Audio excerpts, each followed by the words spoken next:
A police officer was just trying to outrun the storm.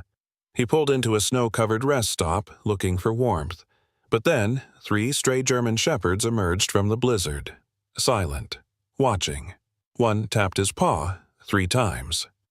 They weren't just lost, they were trying to say something. What happened next will break your heart, and then restore your faith in loyalty, survival, and the bond between man and dog. Before we begin, tell me, where are you watching from? Drop your country in the comments. I want to see how far this story travels. And if you believe every dog deserves warmth, not abandonment, hit that subscribe button, because what you're about to hear might just change how you see the world.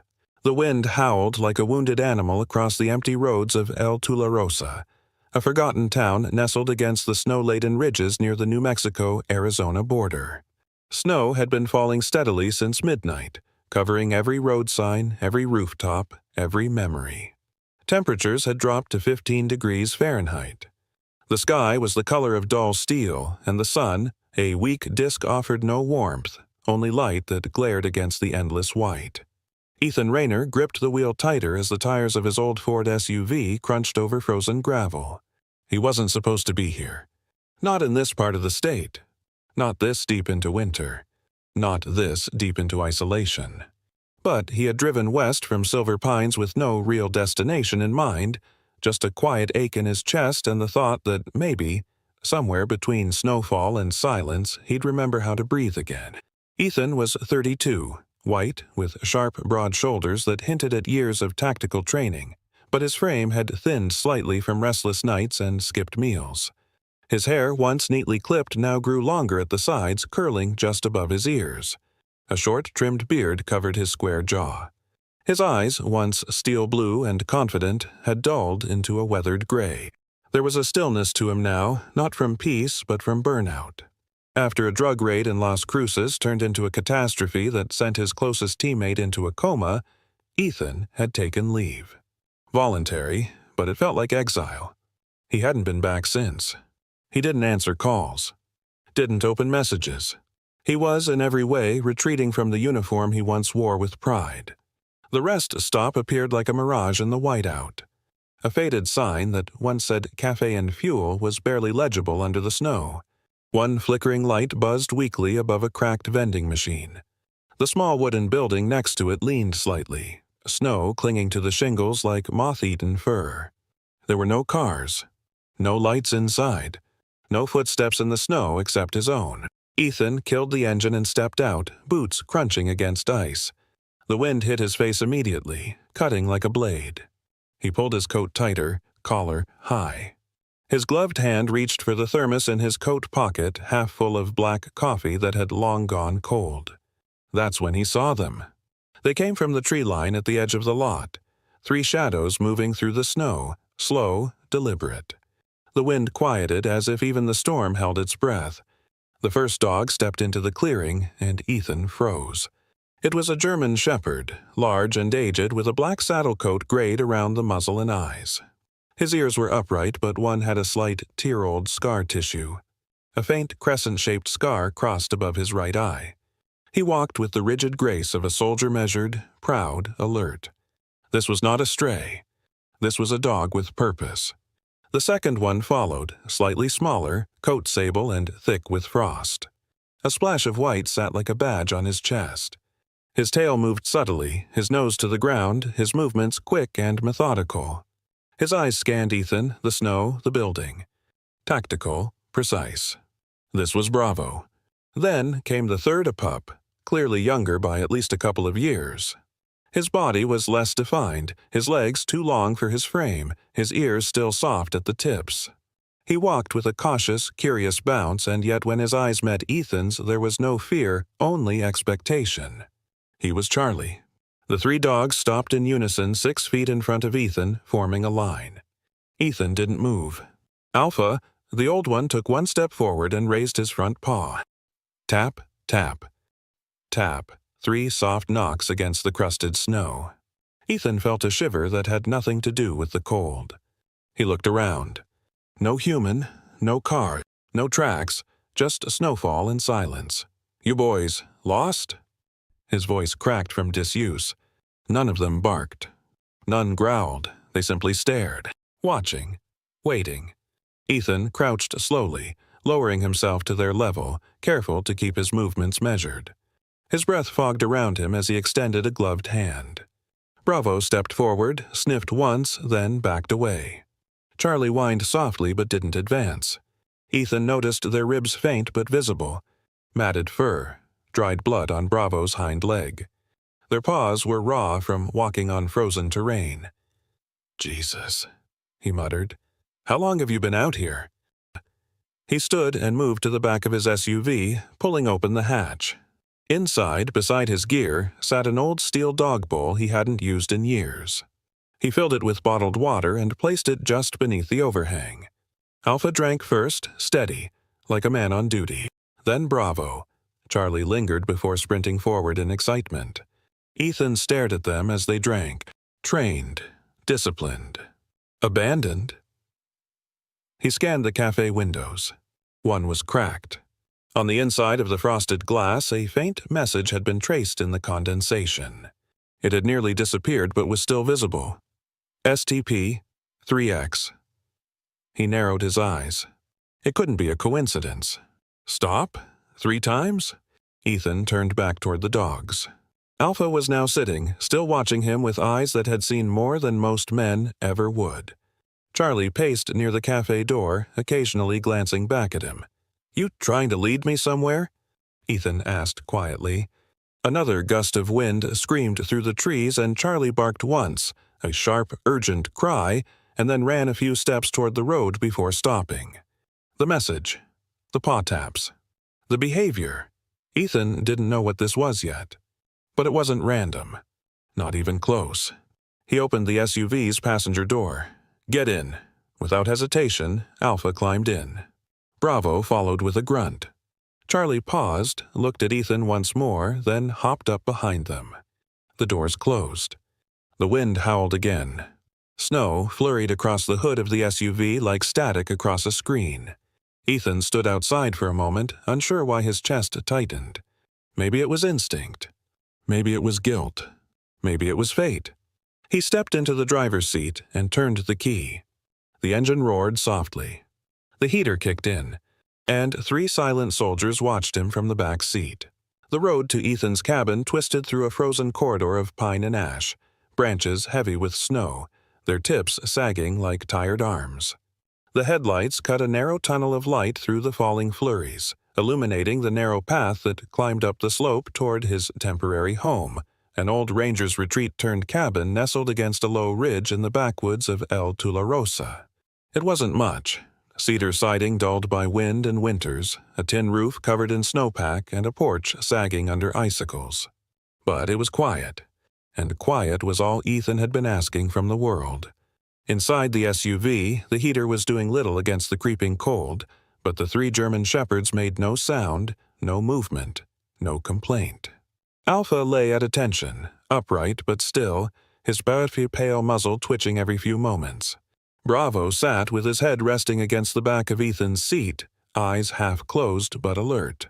Charlie had curled into the footwell, his breathing soft, tail twitching in his sleep like he was still running through whatever hell they'd come from. Ethan parked beside the cabin, headlights briefly catching the private sign nailed crookedly to a birch tree. As he unlocked the door, the dogs leapt down without needing instruction. Snow cracked beneath their paws. He opened the cabin and let them in first.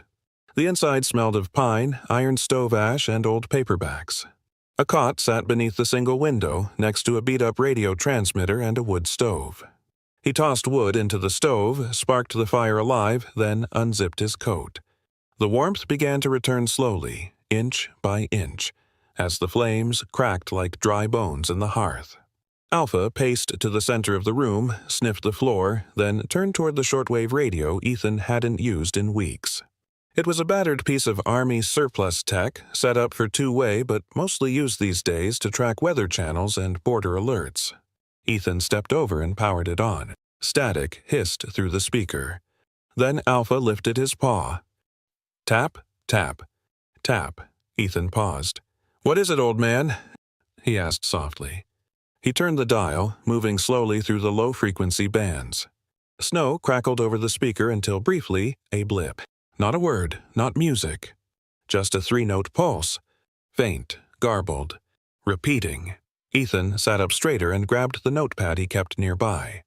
He marked down the frequency, 4.72 MHz. The signal looped every 30 seconds. 3 beats, then silence. He tried speaking into the mic. "This is Ethan Rayner, El Tularosa area.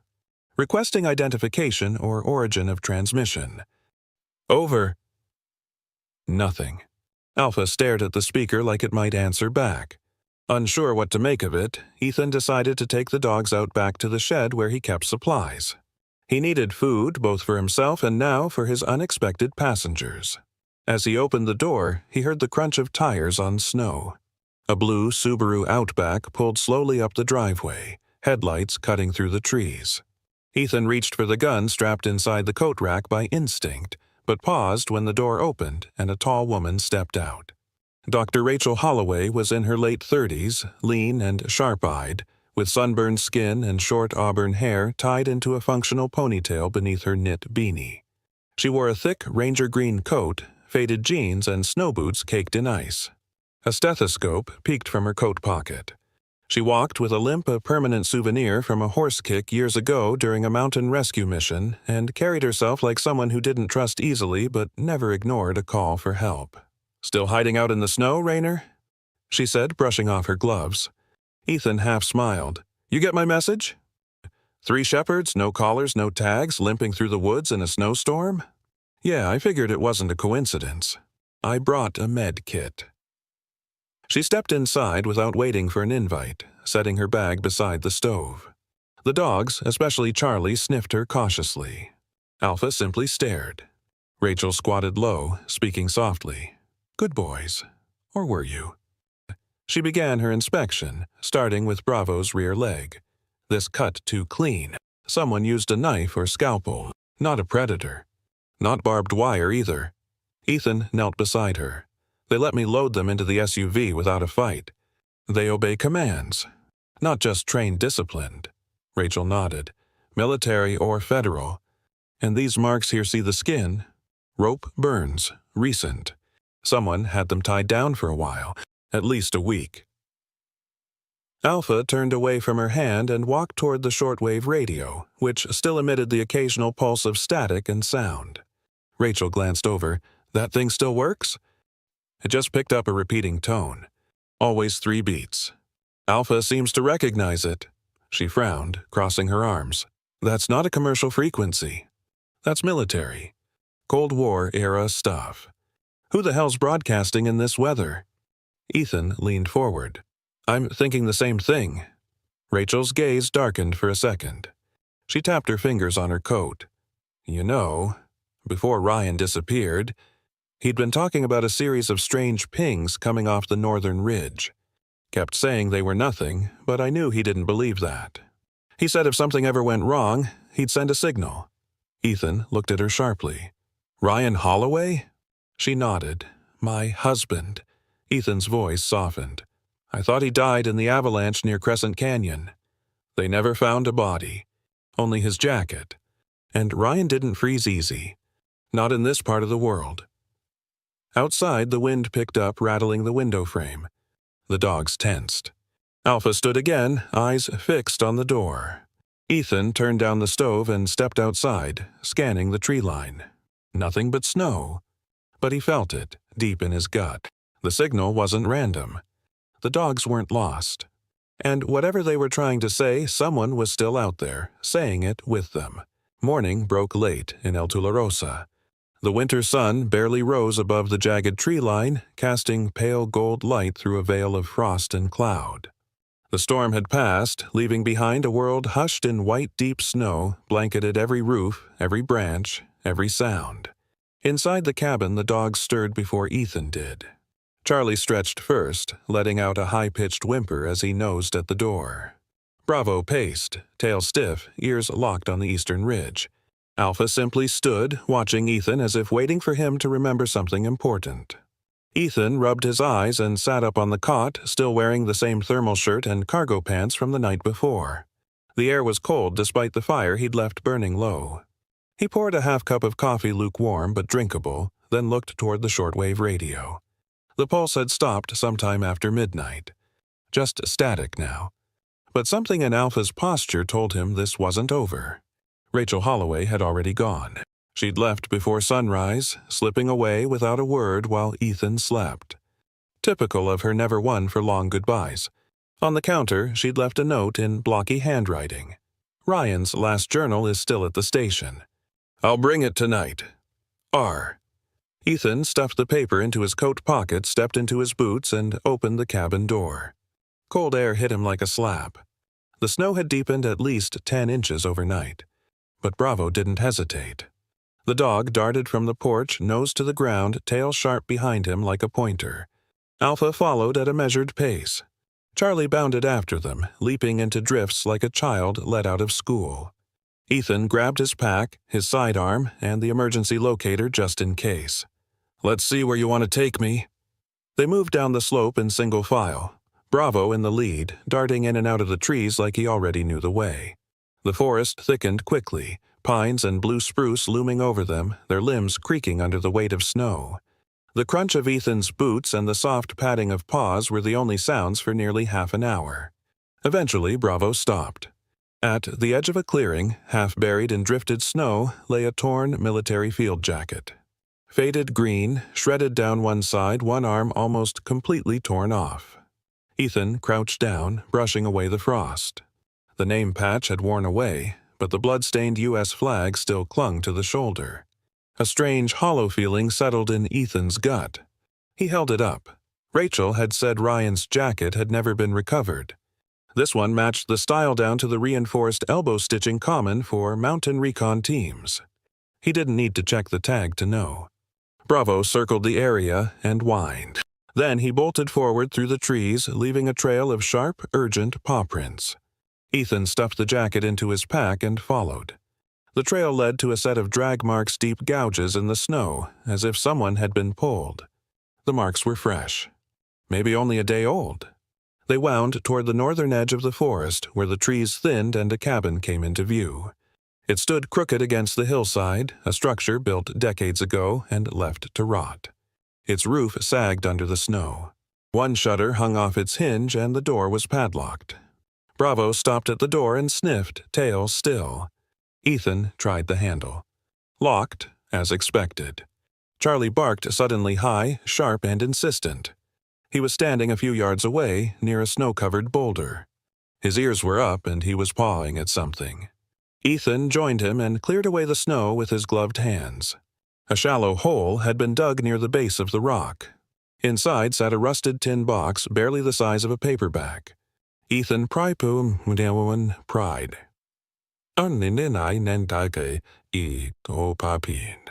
Inside was a USB stick taped to the bottom with waterproof sealant. No note, no markings. He stood, breath fogging the cold air, mind racing. Charlie sniffed the USB, then looked up at Ethan like he expected him to know what to do next. They returned to the cabin just after noon, sun climbing behind thin cloud cover. Ethan sat near the fire, rotating the USB between his fingers. What had been buried beneath that boulder? Why there? Who would bury data in a forest? And more importantly, what had the dogs remembered that led them to it? He turned the USB in his hand. It was military grade. Metal casing, likely encrypted. The image of Rachel's face the night before returned her eyes, the way they froze when she spoke of Ryan. Of the pings. The jacket in his pack. The rope burns on Alpha's leg. It all came together like falling snow. Quiet, but building and dangerous.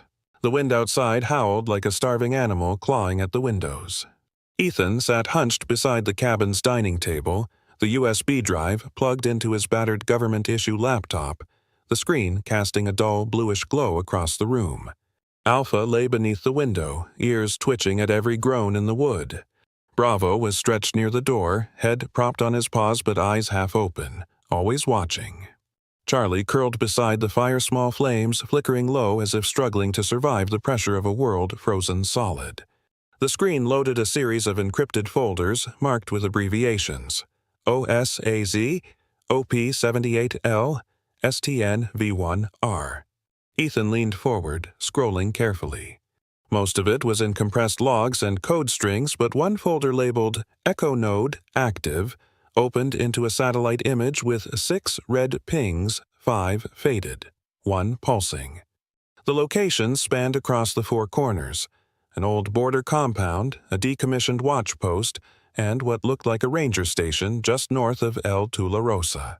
Beside each marker were notations in shorthand military code tampered security logs, surveillance disabled, personnel reassigned. All had been accessed within the last 6 months. Ethan exhaled sharply. This wasn't just about a missing soldier. Someone was quietly erasing places and people. He copied the entire drive to a secure folder and disconnected the USB. The moment he closed the laptop, Bravo growled low, deep, and warning. Ethan stood immediately, grabbing the sidearm tucked beside the table. A soft creak came from the back of the cabin, not the wind. Alpha was already up, silent and stiff-legged. Charlie uncoiled from his nap, his ears flat, hackles rising. Ethan moved toward the back door slowly. It was still bolted. But the floor near the coat rack held a wet footprint, just one, and the draft carried the faintest whiff of gasoline and sweat. Whoever had come in was already gone, and they hadn't taken anything. Not yet. Ethan dropped to one knee beside Bravo. The dog sniffed the air and lunged toward the door. Ethan unbolted it quickly, letting the dogs out. Within seconds, the trio had vanished into the woods beyond the snowdrifts, barking sharp warnings into the white. He didn't wait. He stuffed the USB, the copied files, and a field notepad into his tactical bag and zipped it shut. The time was over. The minute someone tried to breach the cabin, it wasn't just about signal codes anymore, it was about silencing whatever had been uncovered. And there was only one person who could break encryption of this scale in time. Levi Choate. The name tasted bitter in Ethan's mouth. Levi had once been a top-tier cybersecurity analyst with the NSA, until he was caught running a private data ring under the alias Glass Ghost. Ethan had been the one to bring him in 3 years ago, after a grueling 8-month surveillance op. The man had escaped 5 years of prison time in exchange for helping dismantle a domestic surveillance ring, but vanished from the radar after the trial. Rumors said he'd buried himself somewhere in the high country, living out of a solar-powered shack and trading decryption work for supplies. Ethan didn't have the luxury of doubt anymore. He knew exactly where to look. The trek to Levi's place was a 5-mile snowshoe climb past the old fire trails. The snow was ankle-deep in the woods, shin-deep in the ravines. It was early afternoon when Ethan reached the ridge, following a narrow deer path until a faint humming sound told him he was close. The shack sat under a rock shelf, partially buried in snow, camouflaged with netting and pine branches. An old antenna poked from the roof like a broken rib. A stack of solar panels faced the southern sky. Ethan knocked once, twice, then paused. "Ust?" The door opened just enough for a face to appear, sharp cheekbones, wiry frame, brown hair cut too short in the front and wild in the back. His eyes were mismatched, one green, the other an eerie gray from an old retinal injury. Levi wore fingerless gloves, a thermal hoodie with the NASA logo half-faded, and cargo pants tucked into weather-worn snow boots. He looked Ethan over with the disdain of someone evaluating a bill collector. "Well, if it isn't Officer Rayner," Levi muttered. "Did you lose your badge or your conscience first?" Ethan didn't react. "I need your help," Levi smirked. "Sure. Why not? You owe me a broken jaw after all. Let's call it even." Inside, the shack was cluttered but organized walls lined with hard drives, heat panels, backup batteries, and bundles of cord that ran like vines along the ceiling. A cast-iron stove hissed in the corner. One wall was plastered with satellite prints and torn-out pages from engineering journals. Ethan handed over the USB. "Encrypted military grade." I got through one layer. "I need the rest." Levi flipped it in his hand, sniffed once. "You found this?" "You didn't steal it."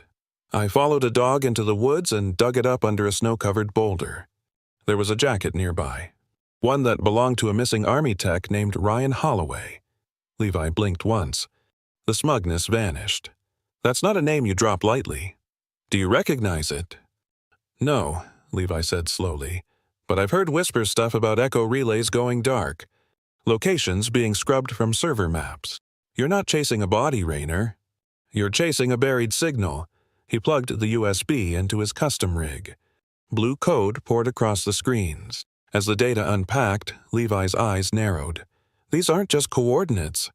These are access logs to off-grid facilities, ones that were decommissioned, or so we thought. Someone's been rerouting surveillance away from these sites. But more than that, there's personnel displacement files.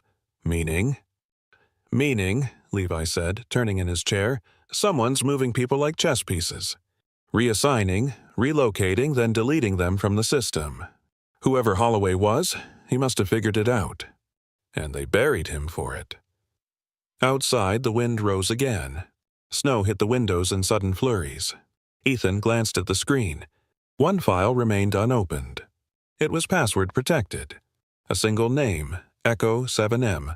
I'll need more time to crack it, Levi said. A day. Maybe less if you bring me coffee that isn't freeze-dried garbage. Ethan stood. You have 12 hours. Someone's already trying to clean this up. They found my cabin. Levi nodded grimly. Then you better find where Echo 7M is before they find you. The world outside Levi's shack had turned to glass. Every tree branch glistened like crystal beneath the weight of freezing rain that had fallen after nightfall, and now a brutal cold front swept in behind it, dropping the temperature to 10 below zero. The moon was a pale blur above the clouds, casting just enough light to make the snow sparkle in unnatural stillness. Ethan stood at the edge of the tree line beside his SUV, thermal scope in one hand, watching the landscape beyond the frozen lake like a soldier on the eve of battle. Behind him, Alpha, Bravo, and Charlie waited, ears perked, breath visible in short puffs. Inside the vehicle, the monitor screen glowed with the topographic map Levi had decrypted just hours earlier.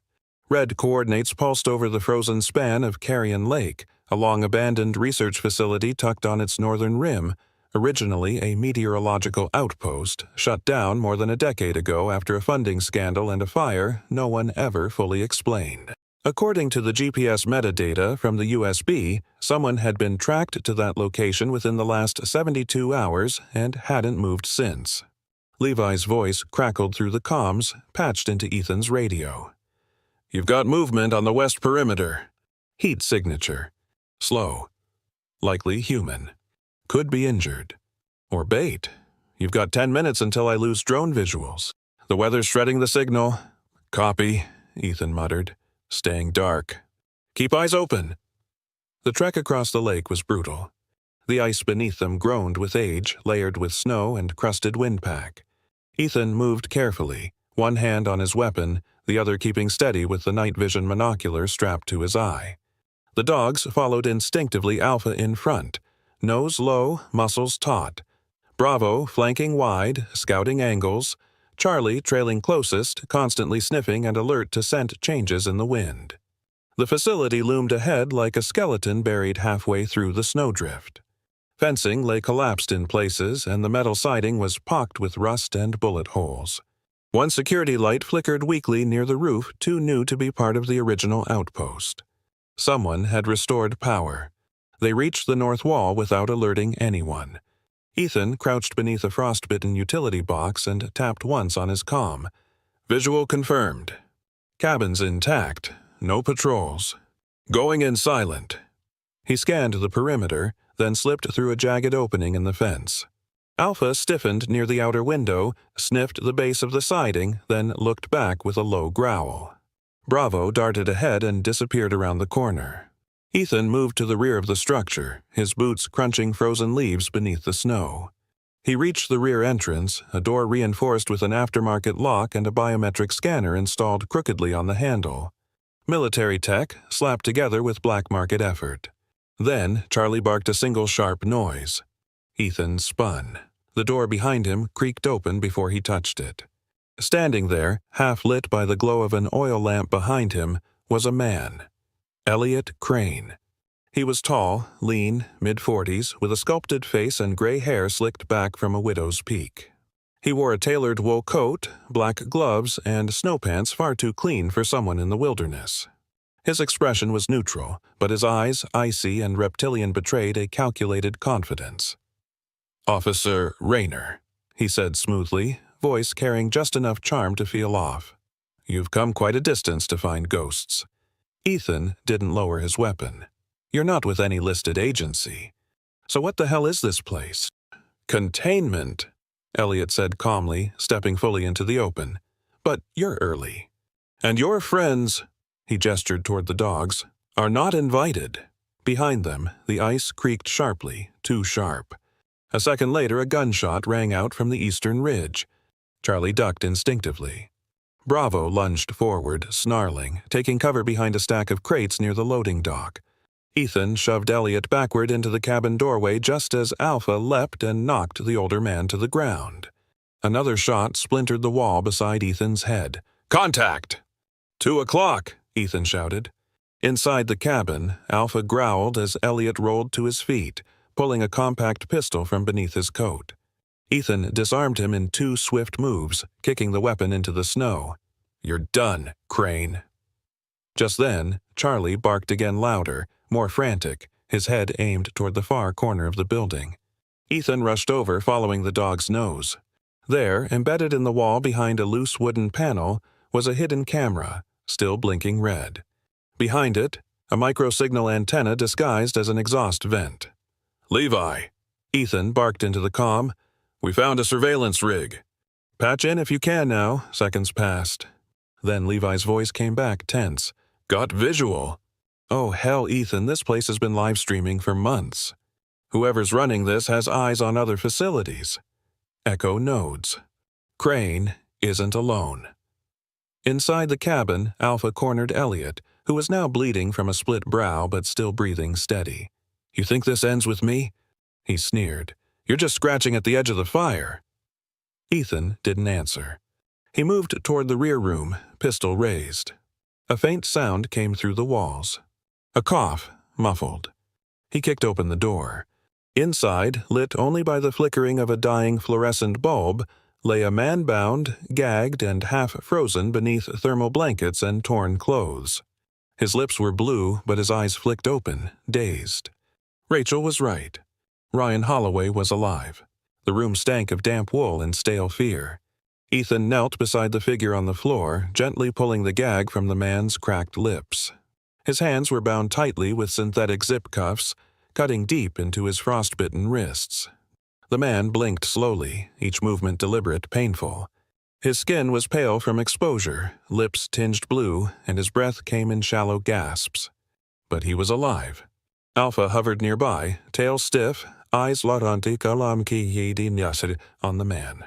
Bravo paced at the doorway like a sentry, while Charlie pressed himself against Ethan's leg, whining softly, as if he remembered him. Ethan pulled a thermal blanket from his gear pack and draped it over the man's shoulders. "You're going to be all right," he murmured. "You're safe now." The man coughed weakly. His voice was a rasp, scraped raw by cold air and too many days without speaking. "Ethan." "Rayner?" Ethan froze. "Do I know you?" The man lifted his head a little. "Troy. Troy Maddox. I trained the K-9 unit. Alpha, Bravo, Charlie." They were mine. Ethan's breath caught. He looked back at the dogs. Alpha stepped closer, nuzzled Troy's cheek with aching gentleness. Charlie whimpered and licked his wrist. Bravo stood guard, but his tail swayed once, slow and solemn. Troy Maddox had been reported missing nearly 9 months earlier during a classified research rotation at a now-defunct base in northern Arizona. His records were sealed. His case declared likely deceased in transit. But now he was here, barely alive, buried in the cold. Troy was in his late 30s, lean and wiry with a naturally sharp jawline now sunken from malnutrition. His dark blonde hair had grown long and tangled, matted at the temples, and his hazel eyes were rimmed with exhaustion. Despite everything, there was a strange steadiness in his gaze, a flicker of clarity. "Help me sit up," he muttered. Ethan guided him against the wall, checking for visible injuries. Bruises marbled his ribs and lower back, and one ankle looked swollen beneath the torn military-issue pants. "You were being held here?" Ethan asked. Troy nodded, wincing. "Off the books. They brought me here after I refused to comply. Told me I could sign the contract or disappear. Ethan handed him a thermos. Troy sipped slowly, he had hands trembling. What contract? They wanted me to finalize a remote targeting algorithm, something that could pair biometric dog data with long-range drone tech. Not for combat support, no, for trafficking surveillance. Human targets, mapping migration patterns, building a neural net of behaviors. Ethan's stomach turned. A trafficking ring? A private contractor global reach, no flag, just money. I said no. That's when they locked me up, voided my personnel file, and reassigned my unit. Alpha, Bravo, Charlie, they were scheduled for decommission. But they survived, Ethan said, looking down at the dogs. They ran. Troy replied, eyes misting. They broke out. I don't know how, but they remembered me. Trained or not, they found their way back. And they found you. Behind them, Elliot Crane stirred from where he was still zip-tied to a beam in the next room. Blood crusted along his temple where Alpha had knocked him out earlier. Ethan approached him slowly, jaw tight. You tried to kill him. You tried to erase him. Elliot smirked, even through a busted lip. You have no idea how far this goes. I don't need to. I have him, and I have you. You think this ends with a cabin and a few files? Elliot rasped. You think you're saving anything? Charlie snarled sharply, stepping between Ethan and Elliot with his teeth bared, muzzle curled in silent fury. I think, Ethan said coldly, you're going to start talking. Or I'll let him finish the conversation. Troy leaned against the wall, shivering. There's more. They weren't just after my data. There were others. Another tech, someone named Ariella, last I heard, she was taken south. They're expanding. They're using echo sites as node. Pop-up black sites disguised as weather stations, wildlife preserves, even canine shelters. And you coded the map, Ethan said. The USB. Troy gave a weak nod.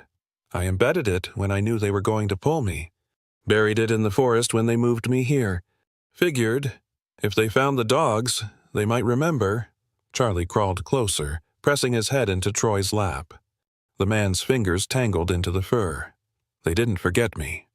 Outside, the snow had started again, thick flakes drifting like ash. Bravo barked twice and padded toward the door. Ethan followed, scanning the tree line. Faint headlights bounced across the ridge. Then the radio crackled. Raynor, this is Rachel. Drones picking up movement. Convoy approaching from the east, unmarked. ETA, 10 minutes. We're still inside, Ethan replied. We've got Maddox. Alive.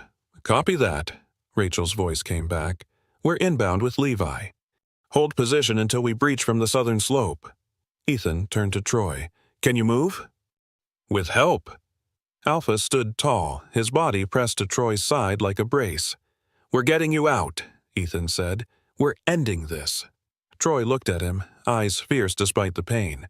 Then burn every one of their sights. And don't let them take the dogs again. The SUV tore across the frozen ridge, headlights carving through the storm's edge like blades. Inside, the air was heavy with tension. Elliot Crane sat in the back seat, wrists zip-tied, eyes cold and calculating. A bruise bloomed along his temple where Alpha had knocked him down. His expression hadn't changed since, stoic, unnervingly calm, as if he still believed he was 3 moves ahead in a game no one else could see. Ethan drove in silence, hands locked at 10 and 2. Snow spiraled against the windshield in furious flurries. In the passenger seat, Troy Maddox sat bundled in thermal blankets, his face pale but sharp-eyed.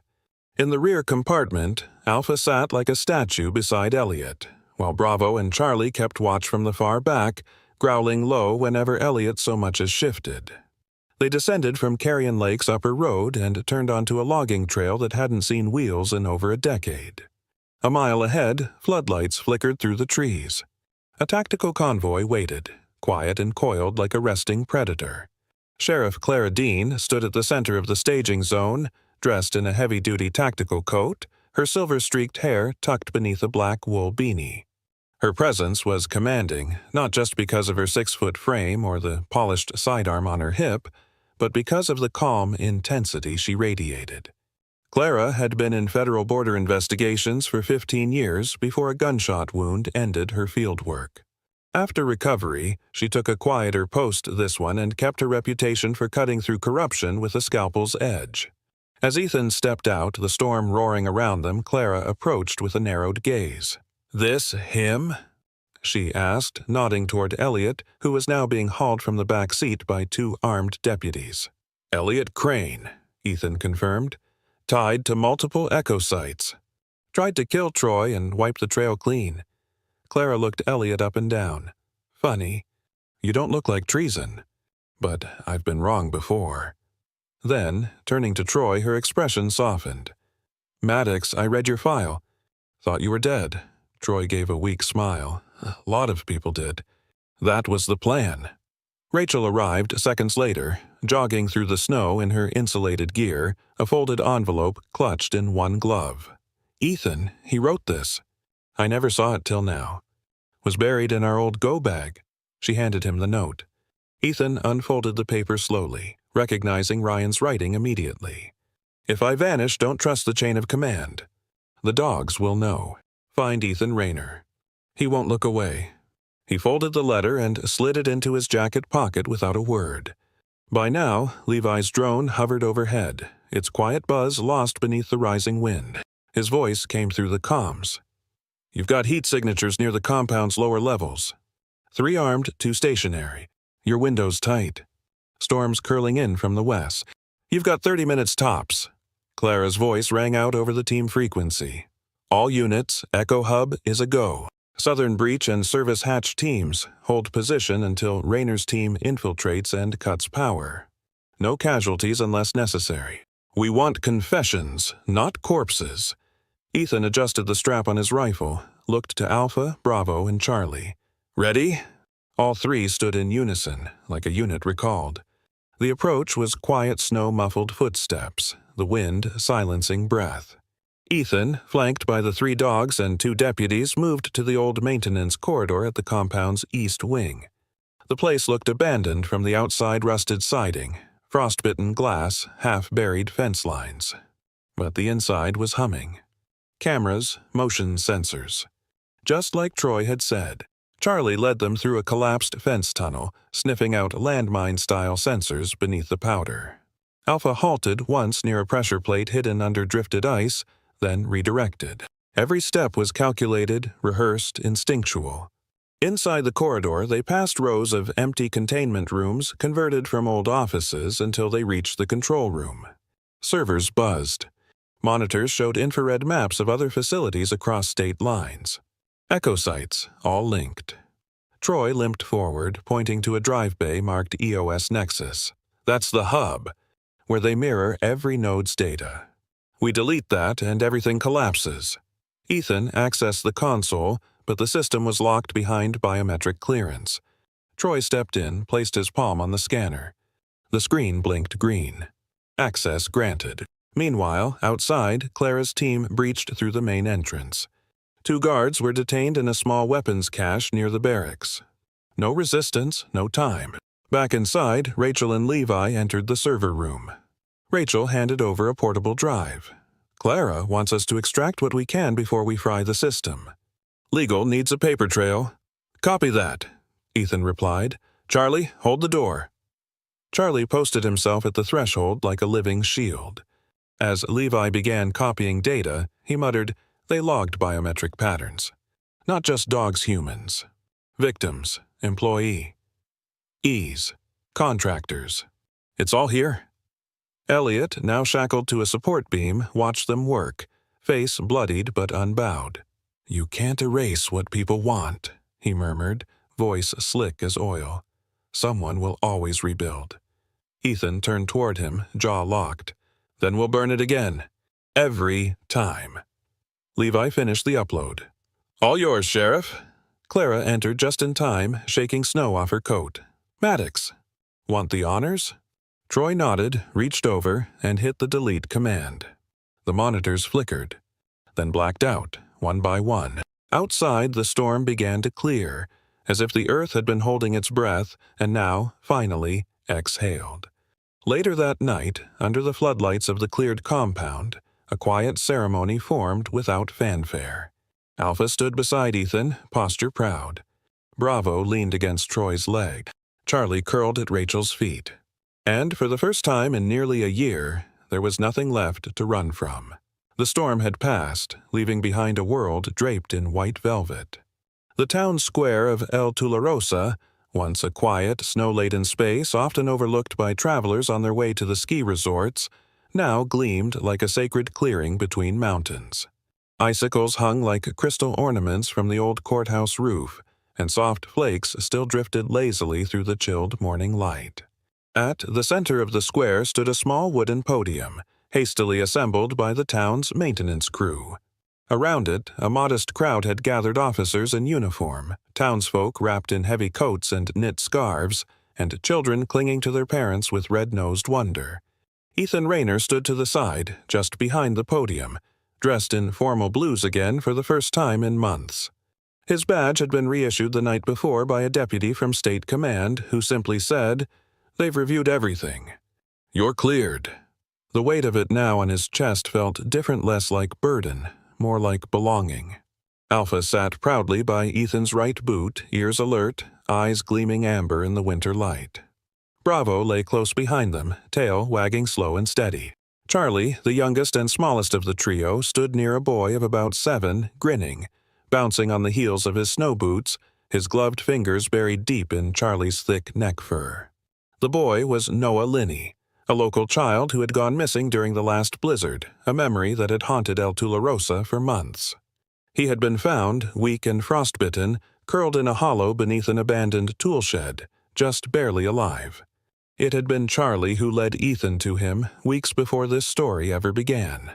And now, Noah, who once refused to speak to anyone but Charlie, was adopted by the Linney family, whose log home overlooked the northern ridge. Mr. Linney, a mechanic with oil-stained gloves and the gentle patience of someone who had known loss, had come forward without fanfare to say, "We'd be honored if he stayed with us and with Charlie." And no one objected. Rachel Holloway stood next to them, arms crossed over a thick white parka. Her auburn hair spilled from her wool cap, her eyes warm but tired. Troy Maddox leaned beside her on a cane, his muscles still rebuilding from frostbite and captivity. The lines on his face had deepened and his walk was slower, but he smiled more now. There was strength in survival, but also in the decision to keep showing up. Sheriff Clara Dean stepped to the microphone. Her voice, though low, rang clear across the square. "El Tularosa was never meant to make headlines," she said. "We're not a city of monuments or breaking news. But when courage plants its roots in quiet places, we owe it to those who showed it to stand up and say, 'We remember.' And we honor." She turned slightly, motioning toward the 3 German shepherds at Ethan's side. "Alpha. Bravo. Charlie. Canines once marked for decommission. Betrayed, forgotten. But they didn't forget their mission. They didn't forget their trainer. And they didn't forget what loyalty looks like in the dark." A ripple of quiet applause followed. She continued.